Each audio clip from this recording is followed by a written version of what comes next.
শহরের এই যান্ত্রিক দেয়ালের ভিতর বসে আমরা যখন চকচকে কোনো দানাদার খাবার হাতে নেই, আমরা কি একবারও ভাবি এর থেকে কয়েকশো মাইল দূরে আমাদের মাটির খুব কাছেই লুকিয়ে আছে সুস্থ থাকার এক সোনালী রহস্য?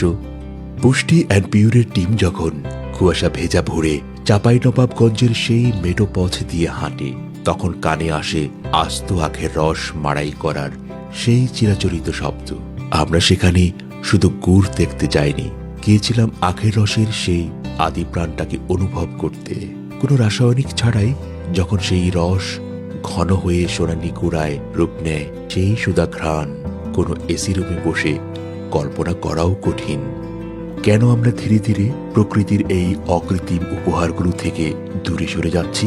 সাদা চিনির মতো রিফাইন্ড উপাদানের শরীরকে বিষাক্ত না করে কেন বেছে নিচ্ছি না আদি এই জীবন শক্তিকে, যা আমাদের পূর্বপুরুষদের বছরের পর বছর প্রাণবন্ত রেখেছে?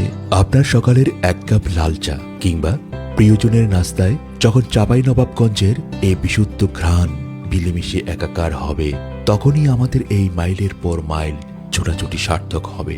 সুস্থ থাকুন, বেঁচে থাকুন অকৃত্রিমভাবে। পুষ্টি অ্যান্ড পিউর, ঔষধে নয়, খাবারই ফিরুক সুস্থতা।